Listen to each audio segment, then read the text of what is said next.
Hello mga katikyang.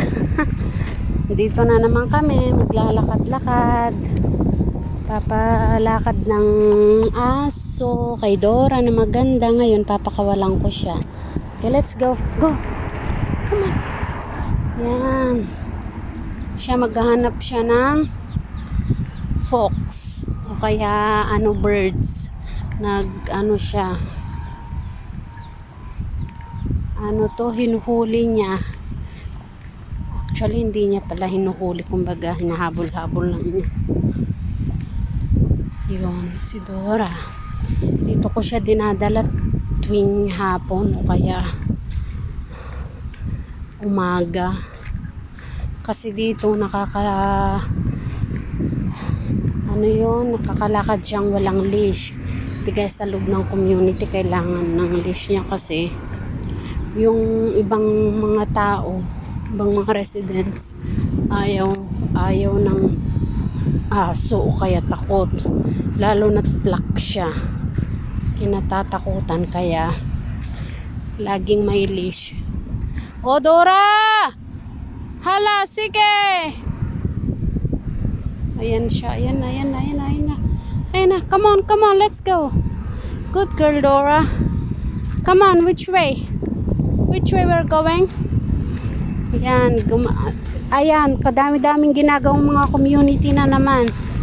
Ay, sa dami-daming buildings na pinapatayo sa Dubai, hindi pa rin natapos-tapos. O yan, Dora, okay, go find something, go find fox.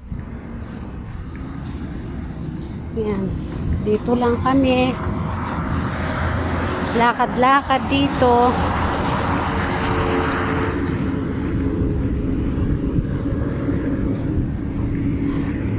Palipas ng oras, kasi kailangan siyang mailakad ng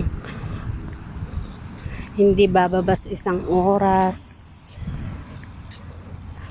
Sabi ng amo ko, kailangan ko daw ilakad ng 2 oras. Sabi ko naman, ay naku po, kainit-init, tapos papalakad mo sa akin ng 2 oras.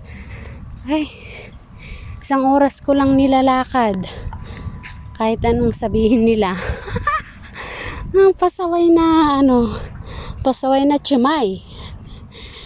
Oo, it's only a bird, Dora, come on. Dora, come back. Oh, ano na naman yan, ha? So yun, ganito ang buhay namin ni Dora. So bale, si Dora ay mag-1 taon na sa amin. Simula last year, ito kinuha last year. Anong buwan ba yun kinuha tong si Dora? Kasi nga malalaki na yung mga alaga ko at wala nang masyadong trabaho ang Inday. Naisipan siguro nilang wala nang trabaho tong chimay ko, kukuha na lang tayo ng kasama niya sa bahay, kaya yan kumuha.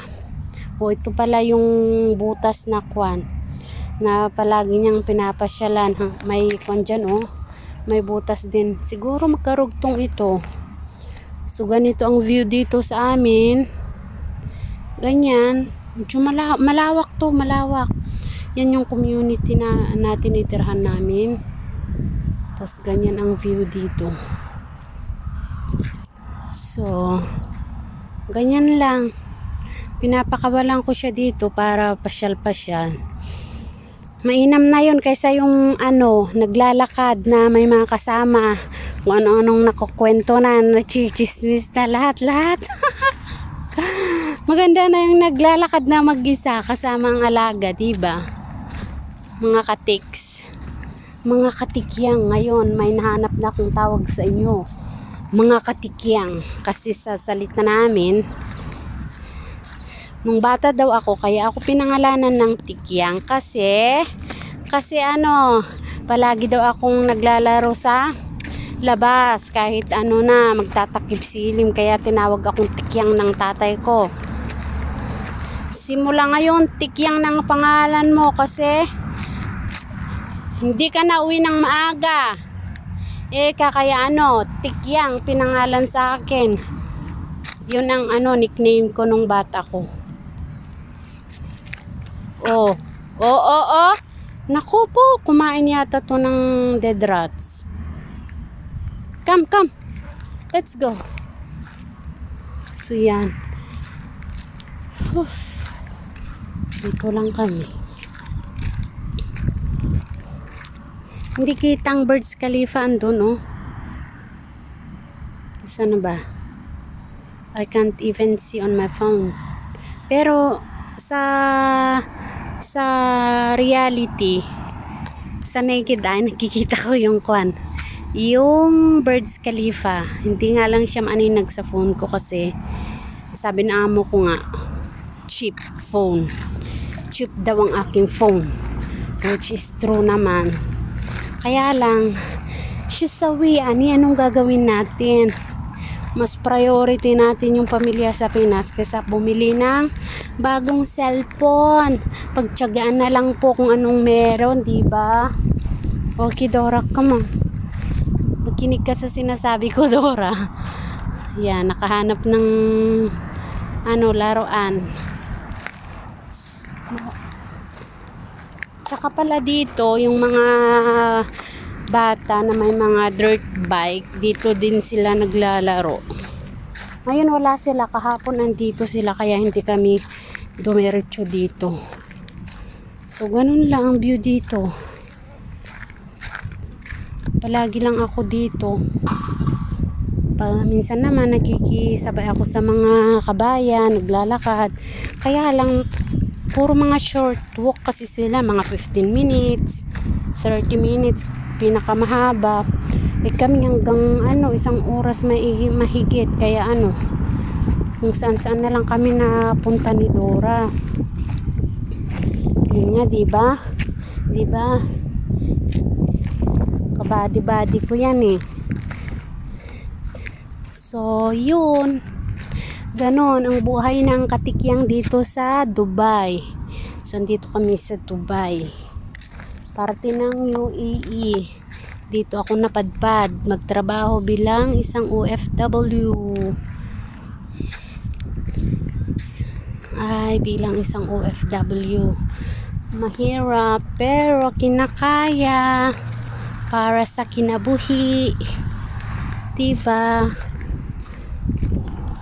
Hindi ka naman magsakripisyo, kasi kapag wala kang pera, sabi nga ng kasabihan, nung ka sa mga iba. Ka sa iba, hindi ka pinapansin, hindi ka nakikita. Diyos ko, patawarin. So hanggang dun lang, bukas ulit maglalakad-lakad kami, mag-iikot kami sa buong community ngayon. Makakauwi na kami mga 7 something na siguro kasi ngayon ay 5:55. So mga 7 na kami uuwi. What happened, Dora? Come on, let's go. So ganyan lang siya, tinatanggalan ko siya ng leash para makapag-walk freely siya. Tsaka pag andyan na kami sa may gate, nilalagyan ko na siya ng leash para at least safe din siya, kasi nga takot siya sa mga tao nagtatakbo, baka hindi ko mahuli. Naku po, utas pag ganon. Okay na, bye bye. Thank you for watching. Please subscribe on my channel, on our channel. Bye. Say bye, Dora. Say bye.